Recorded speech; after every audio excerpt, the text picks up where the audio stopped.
Shavua Tov Rabotai, we are continuing with our Mishna Yomi, Masechet Beitzah. We are up to Perik Bet Mishnah Het.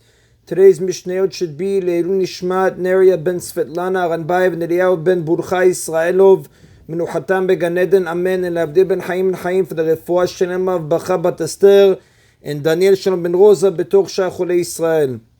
This Mishnah lists three lenient rulings of another Tana that were disputed by the sages. The Mishnah begins Shelosha Devarim Rabbi Elazar ben Azariah Matir v'Chachamim Osrin. Rabbi Elazar ben Azariah permits these three things, but the sages prohibit them.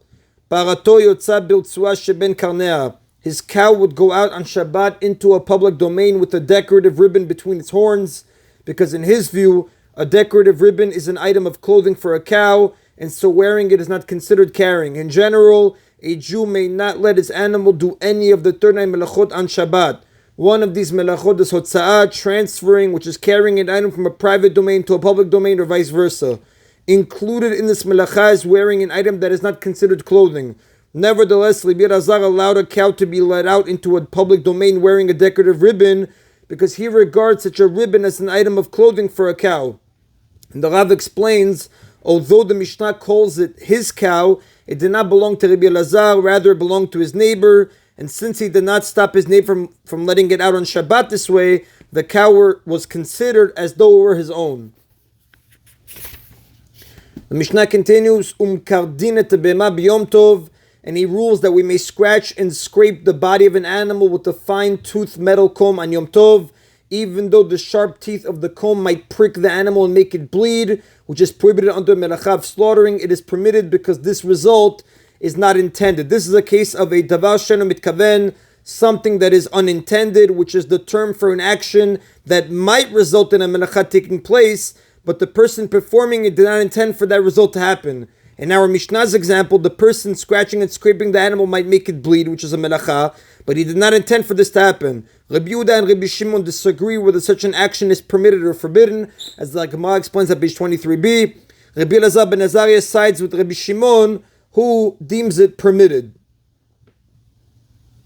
And the Mishnah continues, V'shochakin et pilpilin barichaim shelahem, and he rules that we may grind peppercorns in the small grinders that are made specifically for grinding them, even though the melacha of grinding is generally prohibited on Yom Tov. In his view, this type of grinding on a small scale using household utensils is not included in the prohibition of grinding on Yom Tov. Now, this is not even rabbinically prohibited on Yom Tov, because the peppercorns would lose their flavor if they were ground the day before.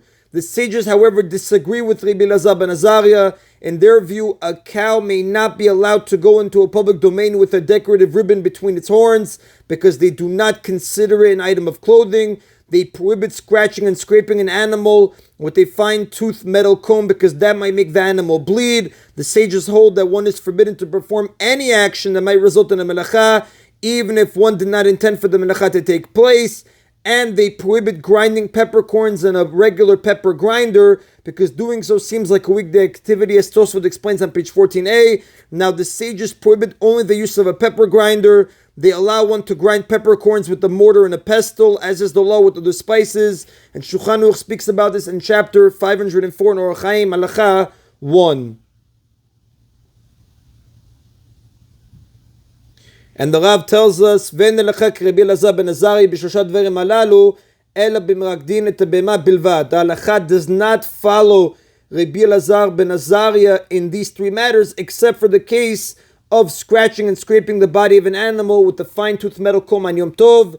Mishum deba'ak kam le b'shitatei de Rabbi Shimon damar davar she'eino mitkaven mutar. The Rav explains, because in this, Rabbi Elazar ben Azariah is following the opinion of Rabbi Shimon, who holds something that is unintended, which is the term we said for an action that might result in a melacha taking place, but the person performing it does not intend for that result to happen, is allowed. V'kai malan kaveten, we hold like Rabbi Shimon.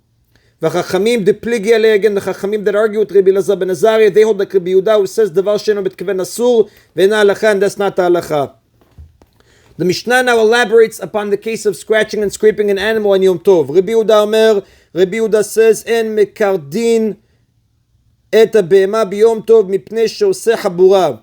We may not scratch and scrape an animal with a fine tooth metal comb on Yom Tov, because it might make a bleeding wound in the animal. Aval mikartzefin, but we may scratch and scrape with a blunt tooth wooden comb, because it will not make such a wound.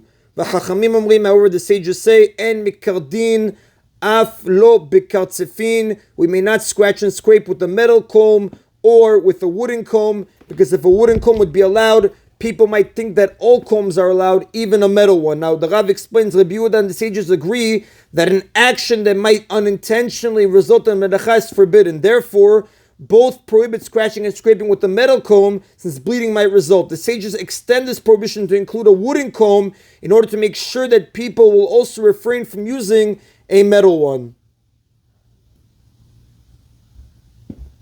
And that is then of Mishnah Chet. Mishnah Tet now discusses an application of the laws of Tumah with respect to the pepper grinder mentioned in the previous Mishnah. The Mishnah's ruling is based on the principle that an object cannot become tameh, impure, unless it is a complete utensil of some sort. The Mishnah begins, Harichaim shel pilpilin tmea mishum shlosha chelim. The pepper grinder can become tameh even when disassembled into its three main parts, because these parts are three independent utensils.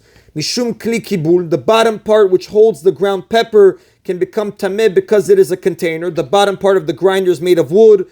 The law of a wooden object is that it is not considered a utensil with respect to the laws of Tumah unless it has a receptacle in which things can be held. Umishum kli matachot, the top part, the pestle with which the pepper is pounded, can become tameh because it is a metal utensil. Unlike the bottom of the grinder, which is a receptacle, there is no receptacle in the upper part in the pestle. Therefore, if it were made of wood, it could not become tameh. However, the Rav explains, since its bottom is plated with metal to make the grinding more effective, it is considered a metal utensil which can become tameh even if it lacks a receptacle. Umishum kli chivara, in the middle part, the mesh that sifts the ground peppers, allowing the powder to fall through and retaining the larger bits above, can become tameh because it is a sieve. Like the top part of the grinder, the middle section, the mesh, does not have a receptacle. Therefore, if it were made out of wood, it cannot become tameh according to biblical law. However, the sages decreed that any mesh item can become tameh because it resembles woven material, which is biblically susceptible to tumah. And that is the end of today's Mishna Yomi. Everybody should have a Shavua Tov. Baruch Adonai Leolam. Amen v'amen.